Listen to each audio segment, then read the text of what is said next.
नमस्कार।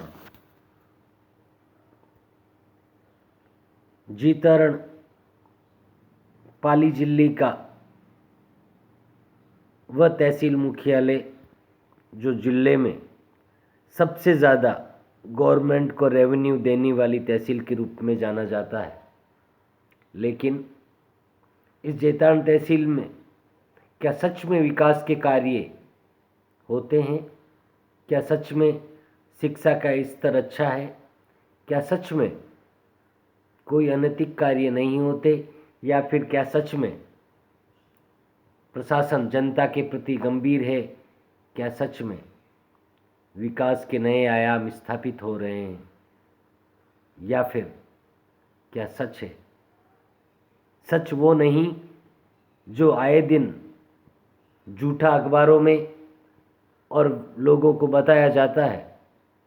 सच वो है जो हम आपको बताएंगे जेतारण का और जेतारण क्षेत्र से लगने वाली तमाम ग्राम पंचायतों का हाल, क्योंकि इस जेतारण तहसील में कई नामचीन कंपनियां हैं और नेताओं के पास चुनाव लड़ने के समय सबसे प्रमुख मुद्दा होता है हम जनता के लिए लड़ेंगे और जनता को इन कंपनीज में ज़्यादा से ज़्यादा जॉब दिलवाएंगे।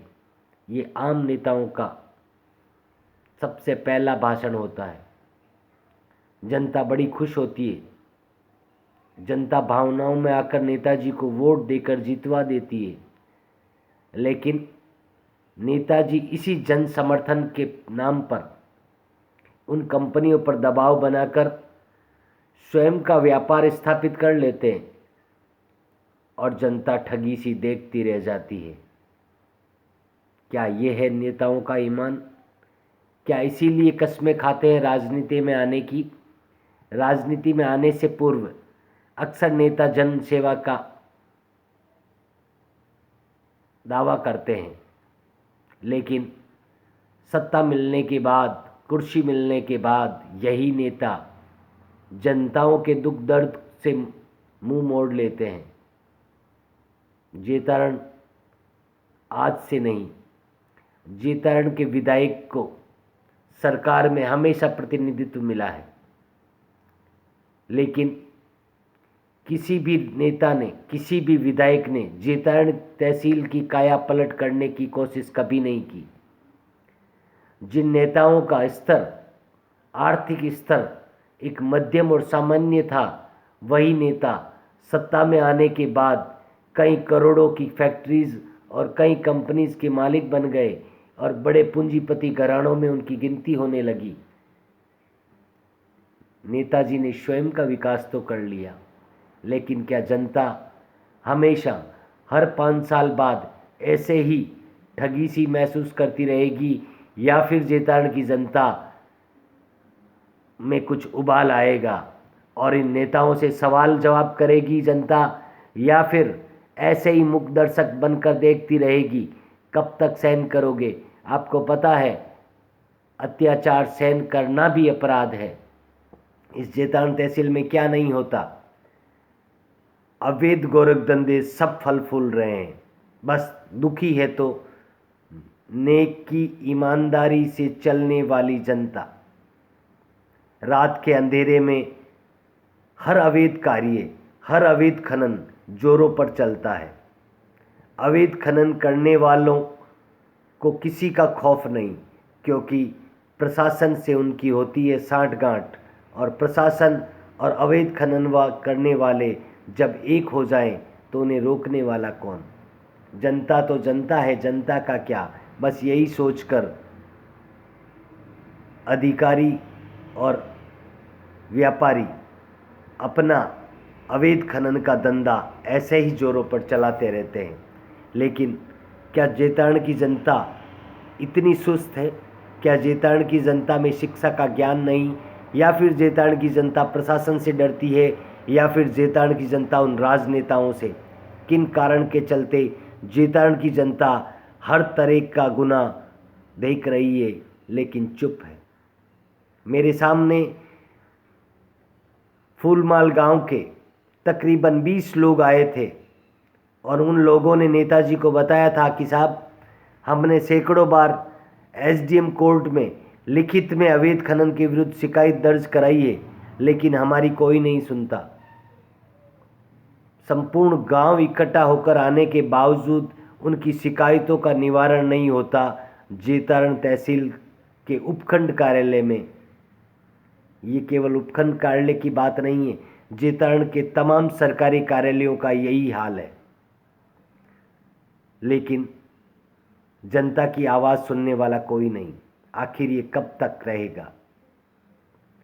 मुझे 2 दिन पहले एक बहुत बड़ा स्कैंडल सामने आया कि खनन विभाग के कुछ अधिकारी मिलकर अवैध खनन को बढ़ावा देते हैं और इसी के चलते एक व्यक्ति ने उन्हीं अवैध कारोबार करवाने वाले अधिकारियों का कच्चा चिट्ठा जब सामने रखा, और ये जब जनता के सामने आएगा तब आपको पता चलेगा कि नकाबों के पीछे रहने वाले सरकारी ओहदों पर बैठे ये लोग सब नहीं, सरकारी महकमे में कुछ अपवाद हैं जिनके कारण संपूर्ण सरकारी महकमा बदनाम होता है। अच्छे अधिकारियों की भी कमी नहीं है। जिले में कई प्रतिष्ठित और जन भावनाओं की कदर करने वाले अच्छे अधिकारी हैं, लेकिन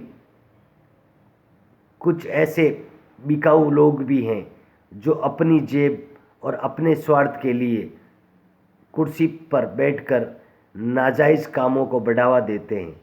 क्या सरकार और अच्छे अधिकारी क्या इन भ्रष्ट लोगों पर उचित कार्रवाई करेंगे? ज़रूर करेंगे, मुझे उम्मीद है, क्योंकि जिले में अच्छे और प्रतिष्ठित अधिकारियों की भी कमी नहीं है।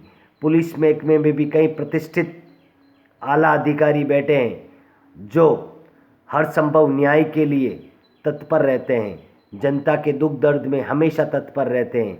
कई ऐसे मामले पुलिस के जाबाज अधिकारियों ने और सिपाहियों ने खोले हैं, इसलिए पुलिस विभाग पर भी फक्र है। लेकिन पुलिस विभाग में भी कुछ अपवाद बैठे हैं जिनके कारण जेतारण में होता है अवैध खनन का कार्य।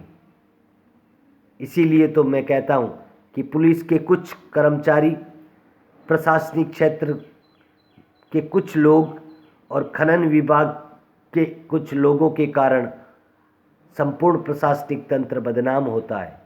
जनता सब देख रही है और जनता एक दिन पूछेगी सवाल, और उस दिन न नेताओं के पास जवाब होगा और न इन अधिकारियों के पास, क्योंकि जेतारण क्षेत्र की इस धरती माँ को छलनी कर दिया है।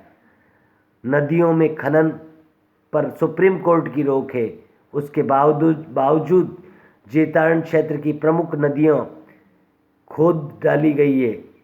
प्रशासन के सामने ये नदियाँ साफ अपना दर्द बयां कर रही है, लेकिन जब संपूर्ण गांव इकट्ठा होकर अवैध खनन की शिकायत करता है और उनकी भी नहीं सुनी जाती, तो मुझे उम्मीद है कि इस जेतारण में 1-2 लोगों की आवाज़ को तो सुनने वाला कोई है ही नहीं। क्योंकि जब राजनेता और अधिकारी एक हो जाएं और साथ में अवैध व्यापार करने वाले लोग एक हो जाएं, तो फिर जनता की तकलीफ को समझने वाला है ही कौन। आइए आप सब अवैध खनन के विरुद्ध में आवाज़ बुलंद करें। मुझे किसी से दुश्मनी नहीं है, कार्य करने वाले किसी व्यापारी से कोई द्वेष नहीं है, लेकिन सच्चाई की बात करने के लिए अक्सर कैमरे के सामने आता हूँ, क्योंकि एक ओर तो गरीबों को दबाया जाता है और दूसरी ओर अवैध खनन को बढ़ावा दिया जाता है। जय हिंद। सपोर्ट कीजिए न्यूज़ स्टेट मारवाड़ मॉनिटर को, सपोर्ट कीजिए मारवाड़ स्टेट मॉनिटर को। आपकी आवाज़ बनकर, जनता की आवाज़ बनकर शासन और प्रशासन को बताएंगे कि किस तरह से जनता के हकों को दबाया जाता है, किस तरह से माननीय सुप्रीम कोर्ट के कार्यों की अवहेलना की जाती